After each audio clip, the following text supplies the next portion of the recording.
I took the SAT 4 times before I was satisfied with my score. So no, I'm not one of your perfect scorers who got a 1580 on their first try when I was 12 years old.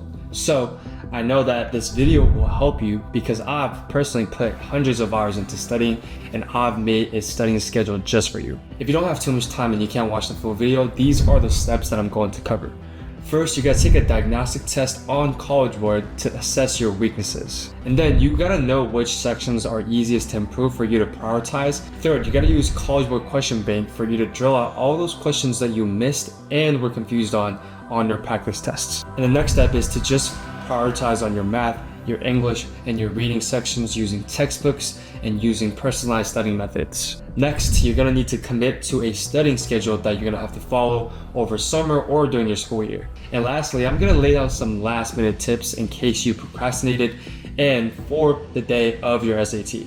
So the first step, very simple and very obvious, is to just take a diagnostic test on College Board, which is the organization that builds the SAT, so it's a no-brainer. Here you're going to assess your weaknesses, and luckily for you, College Board's practice exams, they give you results out where you can look at your section scores for your math and your reading, and you can even look at your individual subsections that you're struggling with. By looking at the questions that you missed and were confused on, and you have to note these while you're taking the test, you're gonna be able to tell which areas that you're struggling with. So the next step is to prioritize which sections to improve. Now the order goes like this. It's math, then English Standard Conventions, which is a big portion of the reading section, and then it is your general reading section. So this is actually really crucial because instead of focusing on the hardest section to improve, which is the reading, you could spend more time firstly focusing on math and grammar so that you can get your score up to a certain point,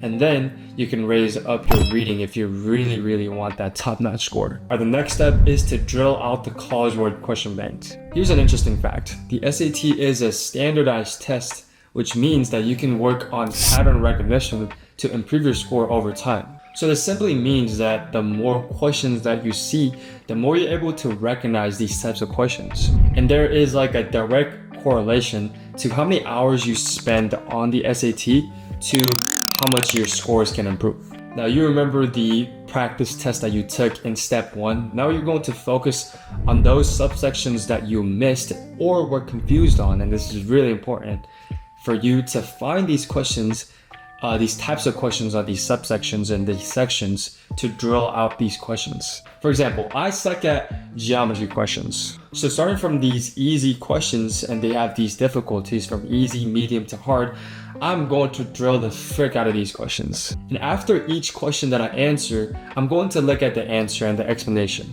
And this is really key because this is just called a positive feedback loop. So every single time you complete a question, you want to be looking at the solution immediately for you to be able to learn immediately. So I believe for a lot of people, it's doable to just study for the SAT using the question bank, but I want to dive into each of these sections, the math, grammar, and reading, just for you. So starting from the math section, this is mostly repetition through the SAT question bank, and you really want to prioritize on your high ROI questions, your return on investment questions. So these are the questions that you are weak in, that you're struggling with, that you're confused in, that you missed while you were taking your practice exams. Now, obviously, you don't want to be working in those question types that you're very strong in. Let's say, for example, I'm very strong in algebra.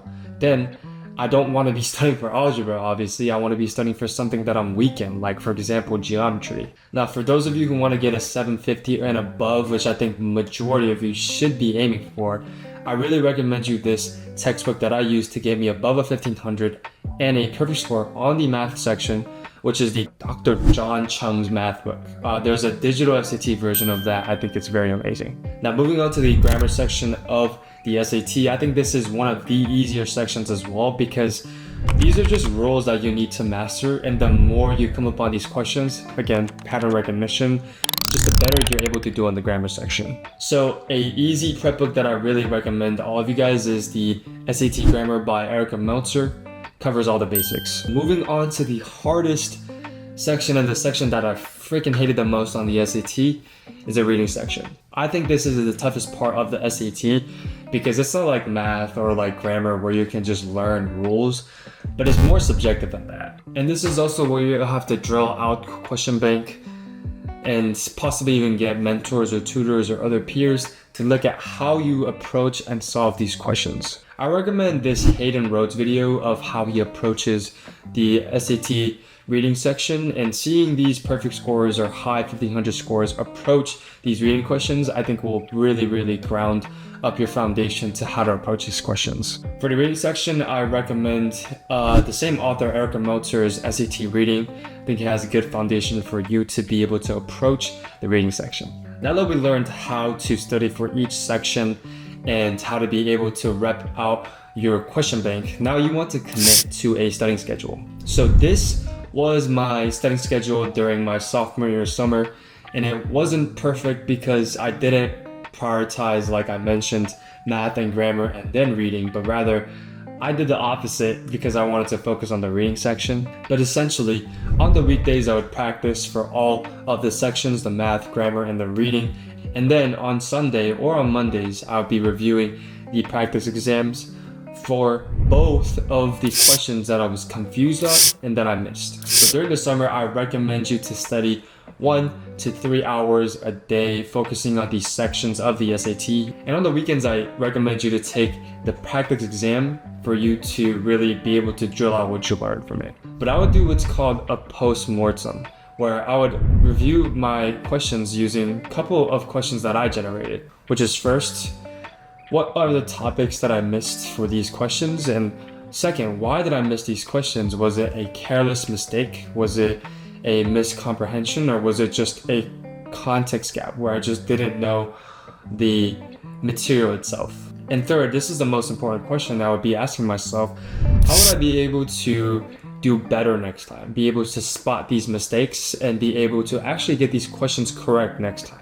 And for the school year, I would recommend you to do something similar, minimally studying over the weekdays, while also doing your homework for your AP classes or just your classes. And on weekends, being able to take these practice exams, but still being able to limit yourself from these other extracurriculars and other stats and awards that you may be pursuing after. And also, you just want to live life because, dude, you're in high school. If you want to see my personalized schedule and if you want to get your own personalized schedule, I have them in my free community.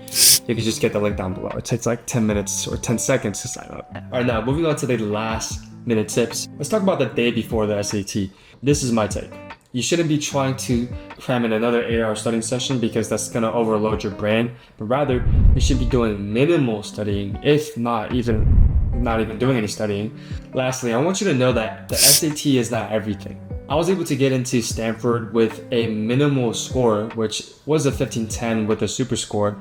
And you may be thinking, that's pretty good. But for schools like Stanford, their average or median SATs are like 1570. So the SAT is just one part of your application. You should be focusing on other things as well, like your stats, your extracurriculars, and your GPA and your classes. The SAT is not everything. So now you know everything you need to study for the SAT. Get the free resources that I mentioned in my free community in Ivy Lab, and let's get you started.